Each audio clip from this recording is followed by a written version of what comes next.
I think it's great that you guys are finding use with these online formats for working out, getting your circuit training in, your HIIT training, taking your yoga or Pilates mat class online. It's really great to help support these gyms and teachers that are trying to help and support you. So all of us coming together, it's a beautiful thing. But I did want to talk about form, because oftentimes we're giving you guys a series of workouts to do at home, and it's sort of fast paced and there isn't a ton of time for explaining exactly how to get into the right position and where to move from.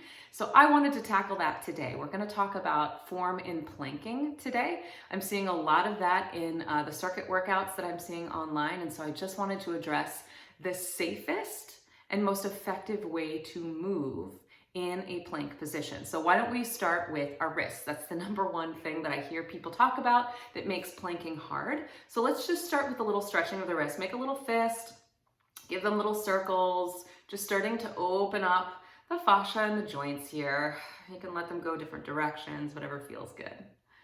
Good. From here, you're just going to stick your hand out. I call this the kiss the ring position. Take your other hand and press into the body, feeling a little stretch for the top of the forearm here.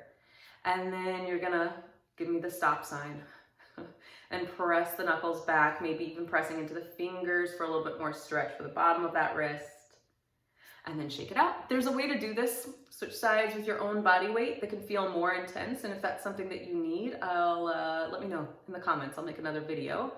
But this is just a quick way to start stretching and opening up the wrist and the forearm. Shake it out. We're gonna make little crab hands here. So I have 2 fingers, 1 thumb. 2 fingers are gonna go to the back of my wrist, the thumb on the inside. I'm gonna use this hand to ring out this wrist like a bell. So placing the fingertips here, you're just gonna start to use the crab grip to ring a bell, ring a bell, ring a bell. This is really nice for opening up the fascia and the joint, not only around the wrist, but the elbow, the shoulder, kind of all the way up the line. And then let's take it to the other side. 2 fingers on the back of the wrist, thumb on the inside, and then you use that grip to ring the bell. So I'm keeping this other hand nice and loose so that it really moves. Now's a good time to just find your breath. So take another inhale with me. Fill to the bottom, back sides of the lungs, and on the exhale, breathe out through pursed lips. Feel that core zipping up, supporting the spine. Good, let's shake that out and let's take it to the mat. So we find ourselves here on our hands and our knees. I'm taking my grip, I'm pressing into the whole thumb side of my hand, the heel of my hand, and the whole pinky side of my hand. Then I'm taking my index, middle, and ring finger and just pressing those tip points into the ground. I've got really wide fingers and my index fingers are pointing forward. If you're like me and you have hyperextended elbows, we need to watch that. So a little softening of the elbows, but think of externally rotating or opening the arms in their shoulder sockets here. I've got a nice long back. I'm in neutral, so I'm not too extended or dropping my pelvis, and I don't have too much flexion here.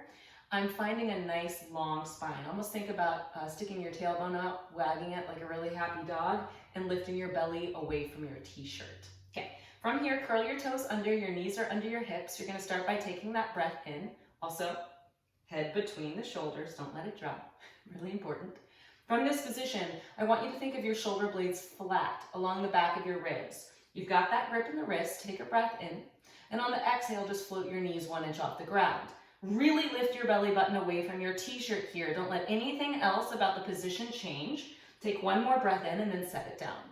We'll do it 2 more times, an exhale to rise and an inhale to stay. If you want this to be more like a workout, stay up here longer and do more repetitions. Dropping down. Let's find 1 more. Lifting up, zipping the belly in, reaching the tailbone out, floating the knees, and then all the way down.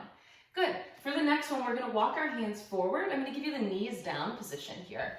So I've got my knees down. Your feet can stay down too in this position.